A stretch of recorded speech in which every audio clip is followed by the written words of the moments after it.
Sa mga hiling na maipasabina ng Senate Impeachment Court mula August 17 hanggang 19, 2026, ang dating Special Disbursing Officers ng Confidential Funds ni Vice President Sara Duterte at Department of Education. Ito ay sina Gina Acosta at Edward Fajarda.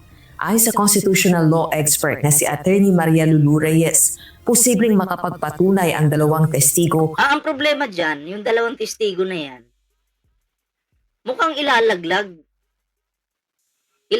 ng kampo ni Sara or ng mga Duterte, mga preno. Yun yung problema yung mga staff nila. Kasi may nabalitaan ako na merong di umano na ilalaglag ng mga staff para lang ma-save po si Sara Duterte. May ganun akong nasagap na impormasyon. Kawawa naman po yung mga staff. Alam nyo naman po yung mga staff, sumusunod lang sa utos ng kanilang amo. Kasi nga, nangangamuhan lang po sila, may amo po sila. Natural po na kung ano yung order po ng amo, utos, 'di ba? Susunod lang. Ang problema dito, mukhang magkakaroon pa ng laglagan. Wag naman sana magkaunsihan. Tuloy. Nang maling paggamit ng confidential funds ng Vice Presidente. Ito ay kung ang magiging testimonya ng dalawa sa paglilitis ay kagaya ng ginawa nila sa pagdinig ng House Good Government and Public Accountability noong November 2024. Matatanda ang ipinahayag ni na Acosta at Fajarda na inutusan umano sila ng pangalawang Pangulo na i-release ang confidential funds sa ibang tao o inutusan. Sumunod. Diba? Inutusan sila, sumunod sila. Ang ending yan, sila pa yung mapapahamak. Diba? Sila yung malalaglag. Ano bang alam ng mga yan? Diba? Sumunod lang naman sila. Ang dapat pong mapanagot dito, yung nag-utos. Kasi bakit? May pirma naman po si Sara Duterte dyan Kaya hindi po pwede na si Sara magde-deny ng deny lang ay wala akong kinalaman dyan. O sila yung nyo. Hindi po pwede yun. Pumirma kayo may pirma ng Inday Buday ninyo Inday Sayad Inday Bangag. Unfair naman po, di ba? Na Colonel Raymond Dante La Chica, head ng Vice Presidential Security and Protection Group o VPSG, at Colonel Dennis Nolasco, Deputy Commander naman ng VPSPG. Under the joint circular, meaning by law and by rules and practice, yung Special Disbursing Officer ang nagdirektang magbabayad. Tapos siya yung magpapasign ng mga acknowledgement receipts, siya yung kukuha ng OR kung may purchase ng supplies. Ay, shoutout kay Roberto Cabe Hindi kasi pwedeng i-transfer yung cash sa ibang tao. So, ganun ka-stricto ang rules regarding usage of both confidential funds as well as the intelligence funds. Nung SDO at saka ng Vice President as the head of agency, na bawal i-physically transfer yung cash. Kasi ang SDO lang ang pwedeng magbayad or maglabas ng pera pambayad ng expenses. Gayunman, posible rin anyang hindi magsalita sina Acosta at Fajarda at igiit ang karapatan laban sa self-incrimination. Lalo na at maaari ng mga ito ang kauna-unahang hostile witnesses ng prosekusyon. Ayon sa rules of court, maaari lamang ideklara ng hukuman na unwilling o hostile ang isang testigo kung may sapat na katunayang may salungat itong interes sa panig na tumawag sa kanya. Ito, ina-anticipate ko to. Because they were public officers at that time, tapos custodian sila ng confidential funds na milyon-milyon talaga ang hawak nila. Mag-appear man sila sa impeachment trial, uupo man sila doon, mag-take ng oath, pwede kasi nilang i-invoke yung right to self-incrimination. Kasi kung alam na nila na mali yung ginawa nila at that time, meron silang criminal liability. So yung special ngayon kung alam nila na mali na pala yung ginagawa nila, hindi lang po pwede sila yung dapat managot. Kasi una pa lang, alam na nilang mali, pero pinush pa rin nila, ay dapat po madama yung pinakautak. Unfair naman kung kayo lang. conversing officers, pwede yan makasuhan ng technical malversation. Kasi siya yung in charge dun sa pera, dapat gamitin lang yan ng tama. Sa 1987 Constitution, nakasaad sa Article 3 of Bill of Rights Section 17 na walang sino mang tao ang maaaring piliting tumestigo laban sa kanyang sarili. Samantala, bagaman maituturing na tipikal at ordinaryong komprontasyon sa hukuman ang palitan ng may init na pahayag sa pagitan ng opposing counsels para kay Yung defense team ni Sara Duterte, isa pa to. Ito. Alam niyo itong nakaitim. Malihis lang tayo ng kaunti. Napahiya to.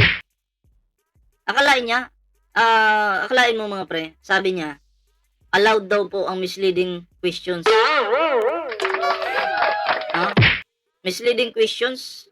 Allowed po ba yon? Hindi po eh. Hindi ko alam bakit naging lawyer to, no? Sabi ko nga, kahit gaano ka pa katalinong lawyer, kung si Sara Duterte po ang ipagtatanggol mo, mababaliw ka talaga. Masisiraan ka ng utak, magiging bobo ka. Basta nakadikit ka sa mga Duterte, magiging bobo ka po. Diba? Oo. Tanginang, hirap po kayang ipagtanggol ng mali. Diba? Ipipilit mo. Depensahan yung mali. Ipagtanggol si Sara. Magiging inutil ka po. Imagine mo, meron kang kaibigan na magnanakaw. Tapos didepensahan mo doon sa pinagnakawan niya. Di ba ang hirap nun? Paano kayang katwiran yung gagamitin mo? Ay hindi, sir, na-demonyo lang yung kamay niya kaya lang kinuha. Ganun ba? Pwede po bang ganun-ganun na lang? Ay, naku po. Patay tayo dyan. Mamita Express. Diyan kita natin si Mamita nandito. Ayan. Shoutout to kay Mamita Express.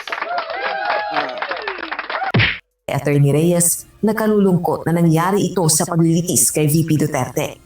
Anya, nalihis tuloy ang atensyon ng publiko mula sa mga pinipresentang ebidensya kaugnay ng umano'y maling paggamit ng confidential funds sa pagtatalo ng mga abogado noong Day 15 ng impeachment trial. Pag may mga ganyang bangayan, ito unnecessary kasi nadadivert yung focus and attention natin dun sa issues ng impeachment. So ngayon, ang attention natin nandun na sa behavior ng mga abogado. Sa akin, parang hindi tama na gano'n. Kasi ang impeachment trial, ang tanong lang talaga nagkasala ba talaga ang Vice Presidente? Nagkasala ba talaga? Ay, ayaw naman po sa lumabas dyan sa impeachment trial na yan, yung confidential funds, di umano, ginamit sa tree planting, sa Christmas parties, di ba hindi naman po pang Christmas party yung confidential funds. Hindi naman po pang tree planting. Diba? Oo, hindi po pwede yung ganun. So, dyan pa lang po, masasabi na po natin na mali na po yung paggamit ng confidential funds. Hindi po ang confidential funds, hindi po pang Christmas party. Sara ha? Hindi po pang tree planting. Pero nakakapagtaka, si confidential funds, mukhang na-fruit salad yata. Yan, sarap kumain ng fruit salad Hindi kasi namimigay to si Sara no? Mamigay ka naman. Nako, baka may fruit salad pa dyan sa OVP pupunta kami dyan. Tayo sa mga grounds laid down in the Constitution. Dahil sa tensyonadong cross-examination ng Defense Counsel ni VP Duterte sa testigo ng prosekusyon na si COA Auditor Silene May del Campo, umapila ang presiding officer na huwag bigyang daan ang umano'y generational divide para paigtingin ang tensyon sa courtroom. Rosalie Coza. Ang tibay ng COA witness, matibay po. Oo, talagang solido po yung kanyang mga sinasabi, no? Hindi po umubra si Attorney Bobo. Kaya sa mga nagsasabi dyan na durog yung COA witness mga pre. Ay nako, tingnan nyo naman, no? Tingnan nyo naman intindihin yung maayos, no? yung mga sinasabi nila, confident po sila, yung mga ebidensya, 'di ba? Pero si attorney, yung malapad yung muka, oo, eh nagkatanga-tanga.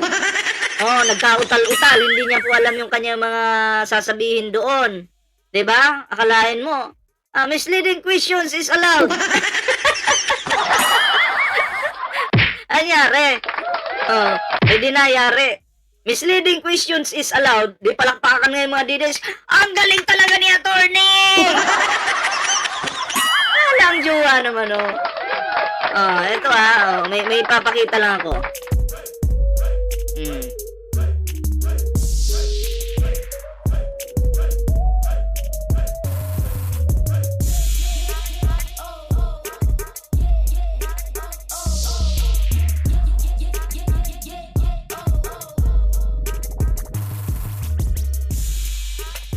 Wait lang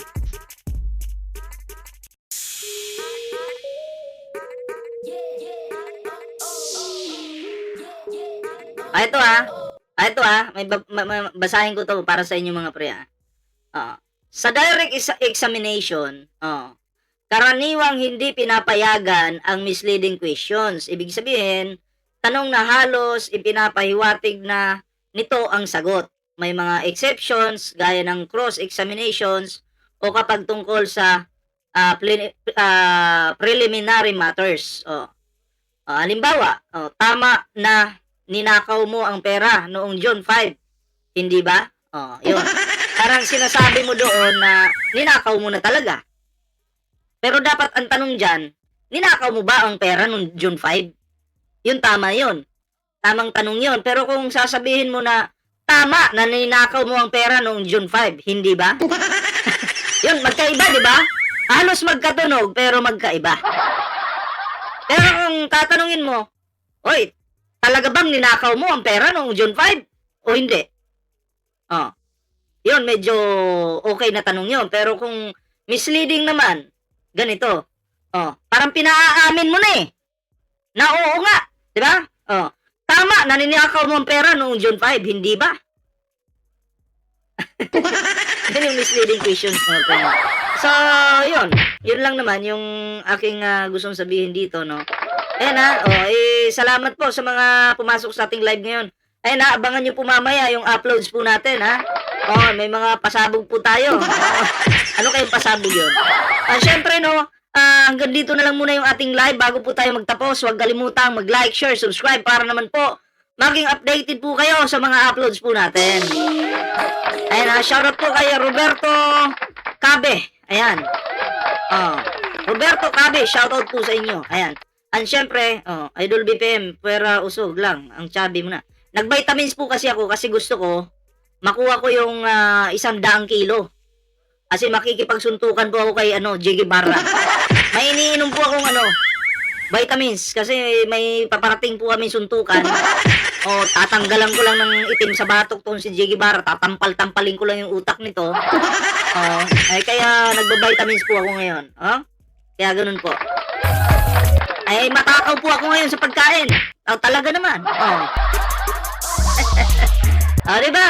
Yan huwag kalimutang mag-like, share, subscribe para po maging updated po kayo sa mga uploads po natin. Diba? May TikTok, Facebook po tayo dyan. Kompleto po yan mga pre. So ayan magkita-kita po ulit tayo sa susunod na video mga pre.